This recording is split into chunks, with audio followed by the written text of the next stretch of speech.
Bom dia, 1 Crônicas capítulo 9, o retorno do cativeiro. Aqui termina a contagem dos filhos de Israel e Judá que foram levados para a Babilônia por causa de suas transgressões. Interessante notar que neste primeiro versículo, o cronista dá as razões pelas quais eles foram levados cativos. E ele não diz que foi porque Nabucodonosor guerreou contra eles, ou porque o exército deles fracassou e eles não conseguiram se defender. Não, ele diz, eles foram levados por causa de suas transgressões. Traçar uma genealogia correta deles era fundamental, porque muitas coisas dependiam da afiliação tribal das pessoas.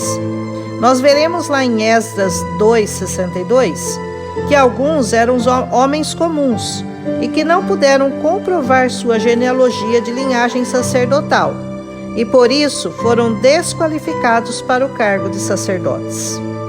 Eles começaram a retornar à sua terra no versículo 2, e que foi por causa de um decreto de Ciro da Pérsia, que determinou que eles voltassem e reconstruíssem o templo. Então, era natural que os que voltaram estivessem associados diretamente ao templo, ou seja, os sacerdotes, os levitas e os netineus, que eram os servidores do templo.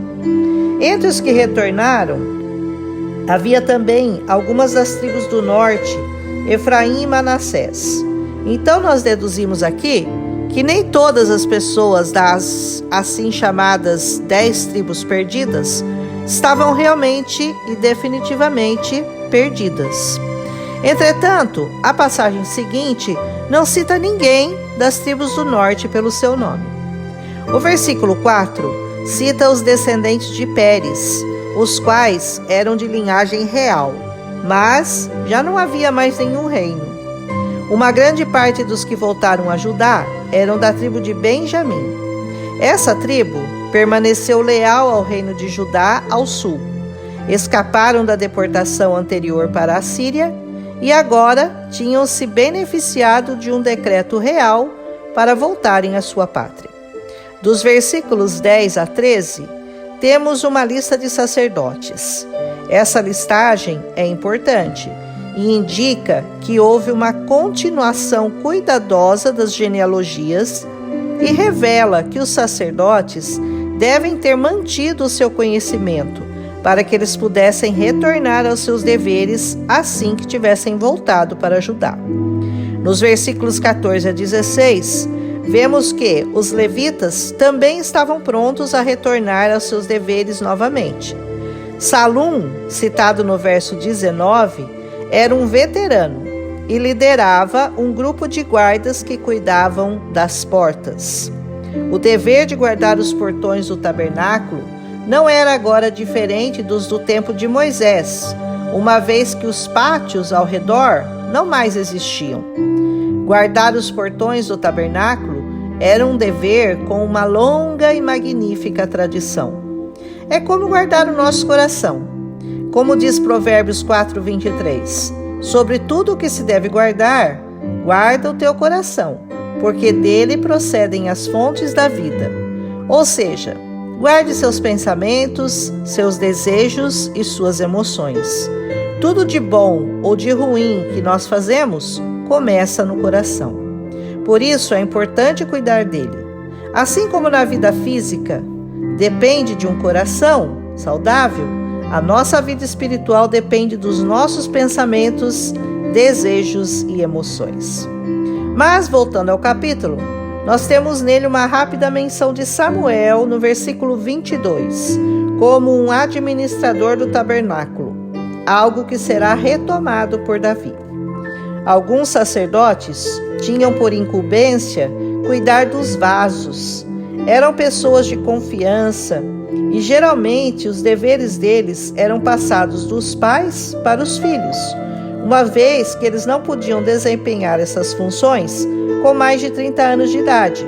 Então, com certeza, os filhos logo aprendiam os deveres dos pais para poder cuidar dos utensílios do tabernáculo. Havia também os encarregados do manuseio das especiarias, usadas no sacrifício sacerdotal, as quais sabemos que eram preparadas minuciosamente em suas medidas, porque o cheiro tinha que ser único e especial. Havia também os cantores, que tinham que estar sempre prontos para as cerimônias ou para algum sacrifício que exigisse acompanhamento musical. A genealogia de Benjamim volta a ser mencionada, e ela é semelhante à que já vimos em Crônicas 8, do 29 ao 38. Só que a ênfase no capítulo 8 era na sua residência em Jerusalém. E aqui, a genealogia estabelece a história de Saul, que se inicia no capítulo 10, no próximo capítulo. Como podemos ver, Deus é muito detalhista e cuidadoso em zelar pela manutenção do seu povo e do seu tabernáculo. Mesmo os inimigos do Senhor reconheciam a importância, porque já tinham ouvido falar de seus feitos e de suas maravilhas, e cuidavam para que toda aquela história não se perdesse. Eles sabiam que não podiam lutar contra o grande Deus de Israel, e mesmo em tempos de cativeiro, cuidaram para que uma parte deles retornasse e cuidasse do templo e das coisas do Senhor. A história da nação de Israel é um grande exemplo para nós de superação, de recomeço, de erros e de acertos. Eles nos ensinam o que não devemos fazer em nosso relacionamento com Deus, se não quisermos sofrer as mesmas penas que eles sofreram. Mas também nos ensinam a nunca desistir e a sempre recomeçar, a reconstruir o que destruímos nessa nossa história com o Senhor. E toda vez que buscamos a reconciliação e nos arrependemos de nossos pecados, Ele é fiel e nos ajuda neste recomeço. Só que cada vez que destruímos o templo ou permitimos que o destruam em nós, a condição de recomeçar é sempre mais dolorosa e árdua, mas não menos valiosa e necessária.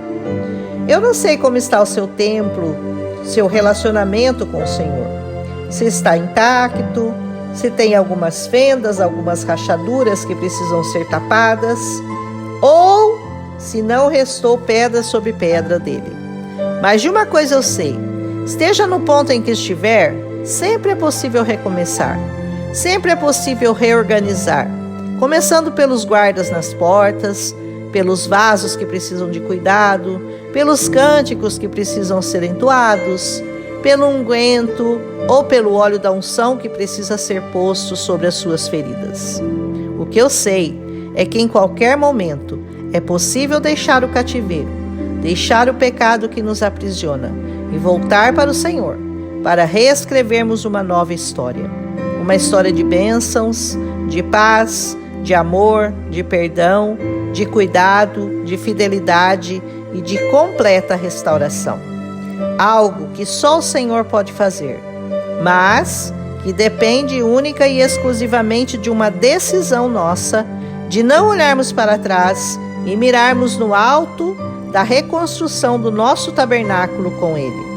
Um lugar especial e único, onde só cabem você e Ele. E lá dentro, naquele secreto com o Senhor, que te criou e te formou, Ele te contará seus segredos, sarará suas feridas e te dará paz. Essa paz que todos tanto buscam está disponível no secreto do Senhor para conosco. Vamos até lá, vamos até Jerusalém, vamos reconstruir o nosso templo, vamos para esse momento único e especial com o nosso Deus. E que Ele te abençoe e te guarde, que Ele faça resplandecer o seu rosto sobre ti e tenha misericórdia de ti. Que sobre ti Ele levante o teu rosto e te dê a paz.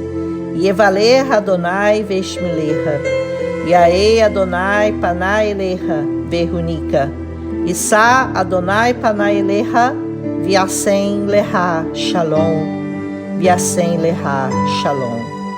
Ou em inglês, The Lord bless you and keep you. May the Lord shine His peace upon you. The Lord bless you and keep you.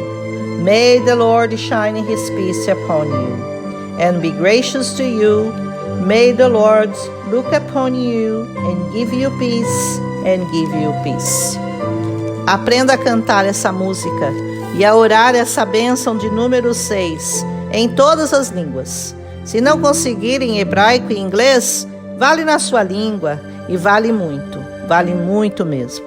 Vamos louvar ao Senhor, porque Ele é bom, porque a sua misericórdia dura para sempre.